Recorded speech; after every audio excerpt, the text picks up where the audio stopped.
여러분, 대길 선생입니다. 오늘도 제 영상 찾아주셔서 진심으로 감사합니다. 우리 인생이라는 길 위엔 누구에게나 고비가 찾아옵니다.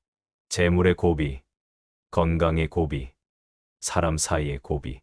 그럴 때마다 묵묵히 버티고 살아가는 여러분, 참으로 장하십니다. 오늘은 그런 여러분께 소금 한 줌이 드리는 복의 기운에 대해 말씀드리려 합니다.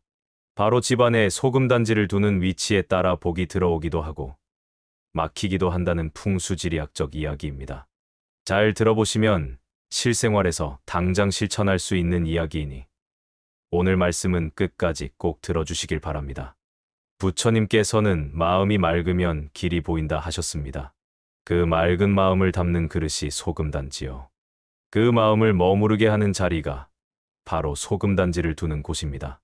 공간은 마음을 담고 마음은 기운을 끌어오니 여러분 댁의 공간이 맑아지면 복이 그냥 들어오게 됩니다.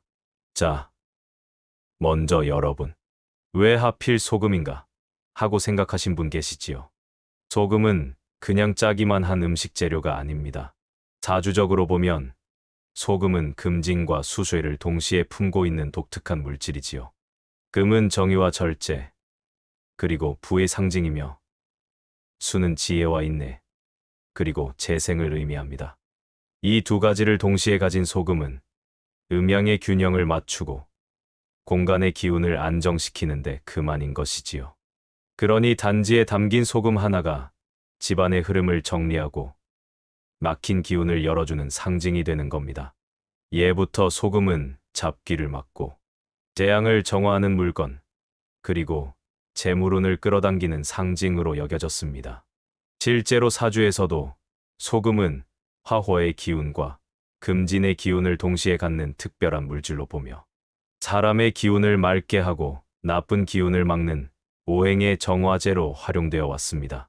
그렇다면 이 귀한 소금을 그저 부엌 한 구석에 방치해두는 것과 풍수적으로 알맞은 곳에 단지에 담아 정성껏 두는 것, 그 운의 흐름이 같을 리가 없겠지요.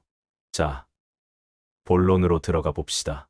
소금 단지를 집안에 이곳에 두면 복이 쏟아진다는 자리. 지금부터 하나씩 아주 구체적으로 설명드리겠습니다. 참고로 소금 단지는 도자기 단지나 유리병, 유리그릇도 좋고 입구가 넓고 깊이가 있는 그릇이면 무방합니다. 물은 넣지 마시고 천일염이나 굵은 소금을 78부 정도 담으시는 것이 좋습니다. 첫 번째 위치는 현관 입구의 신발장 위 또는 옆 선반입니다. 현관은 말 그대로 복이 들어오고 나가는 입구입니다. 풍수에서는 현관을 집안의 목구멍이라 봅니다. 목구멍이 막히면 밥도 안 넘어가고 숨도 막히지요. 마찬가지로 현관이 탁하거나 기운이 어지러우면 집 전체의 운이 막힙니다. 그런데 요즘 많은 분들이 현관에 아무렇게나 신발을 쌓아두고 우편물이나 비닐봉지를 올려두곤 하십니다. 이럴 경우 외부의 복이 현관에서 걸러지거나 튕겨나갑니다. 이때 현관 입구 신발장 위나 옆 선반에 깨끗한 단지에 소금을 담아두면 외부의 나쁜 기운을 정화하고 좋은 기운만 걸러서 집 안으로 들어오게 합니다. 특히 사업운과 재물운, 취업운이 막혀 있다면 이 자리에 소금 단지를 놓고 3일에 한 번씩 손으로 저어 주십시오. 소금이 음습한 기운을 흡수하고 그 자리를 환하게 비춥니다.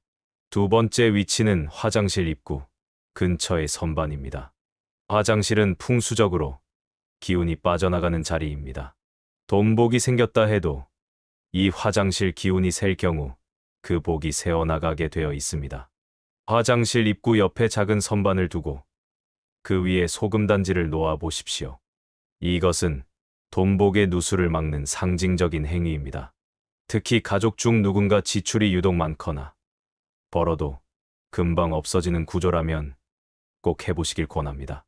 이때 주의하실 점은 단지를 너무 바닥에 가깝게 두지 마시고 허리 높이 정도에 놓으시고 한 달에 한 번은 소금을 새 것으로 갈아주시면 기운이 맑아집니다. 세 번째 위치는 부엌 가스레인지 옆 조리대의 한쪽 귀퉁이. 부엌은 집안의 음식복, 건강복, 주부의 운세를 관장하는 곳입니다. 가스레인지 옆에 항상 청결한 단지에 소금을 담아두는 집은 음식의 기운이 고르게 퍼지고 식구들 건강이 안정되며 말다툼이 줄어든다는 전통적 믿음이 있습니다. 또한 사주팔자 중 화호, 기운이 지나치게 강한 분이 부엌을 오래 사용하게 되면 심리적으로 예민해지고 가족과의 충돌도 잦아지게 됩니다. 이때 조리대 한쪽에 소금단지를 두면 화기호치를 눌러주는 역할을 하며 집안의 불필요한 언쟁과 스트레스를 가라앉히는데 도움을 줍니다. 네 번째 위치는 거실 탁자나 선반 위, TV 옆 한쪽. 거실은 가족 전체의 기운이 머무는 자리입니다. 이곳에 놓은 소금단지는 가족 간 화합과 건강운을 북돋우는 상징이 됩니다. 특히 집안에 몸이 아프신 분, 정신적으로 지친 분이 계시다면 거실 한쪽에 소금단지를 정성스럽게 놓아보세요. 신기하게도 기분이 차분해지고 대화가 부드러워지는 변화가 느껴지실 겁니다. TV 옆에 2대. TV에서 뿜는 열기와는 약간 떨어뜨려 두시고 그 옆에 조용히 작은 부처상이나 향 냄새 나는 장식품을 함께 두시면 효과가 배가 됩니다.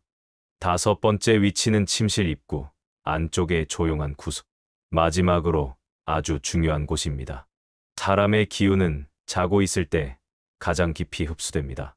그렇기에 침실의 기운은 운을 좌우하는 결정적 위치입니다.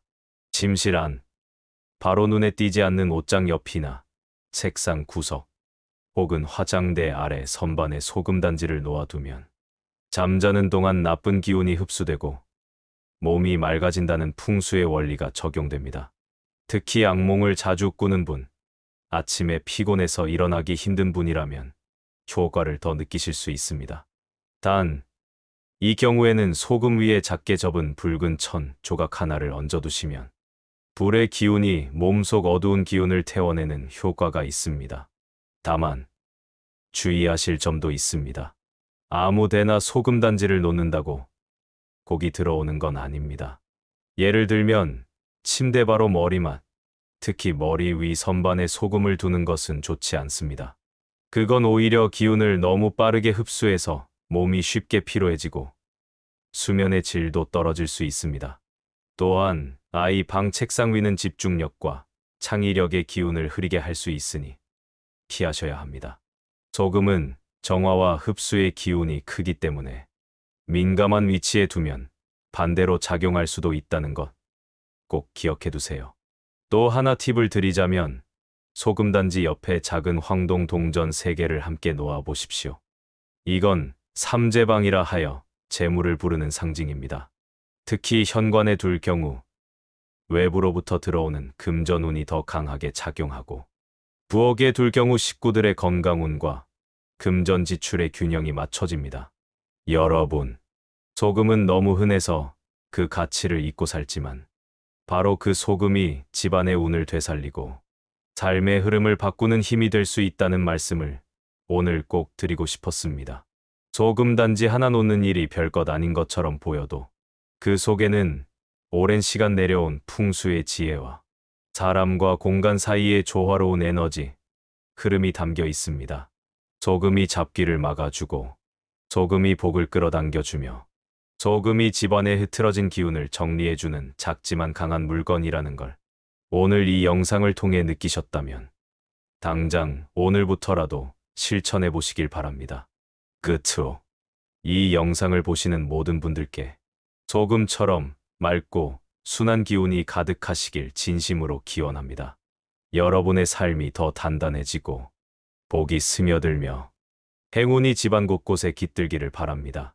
이 방법을 오늘 당장 실천해 보시고 한 달 뒤 어떤 변화가 있었는지 댓글로 꼭 남겨주십시오. 태길 선생은 여러분의 복의 흐름을 같이 읽어드리고 싶습니다. 이런 일이 생겼습니다. 이상하게 요즘 잠이 편해졌어요. 같은 이야기들. 저에게는 너무도 소중한 증거이자 여러분의 운이 움직이고 있다는 신호지요. 구독과 좋아요는 태길 선생에게 큰 힘이 됩니다. 댓글로 여러분 댁의 기운을 알려주시면 간단한 풍수 조언도 달아드리겠습니다. 소금처럼 묵묵히 복을 끌어오는 여러분, 오늘도 참 감사합니다.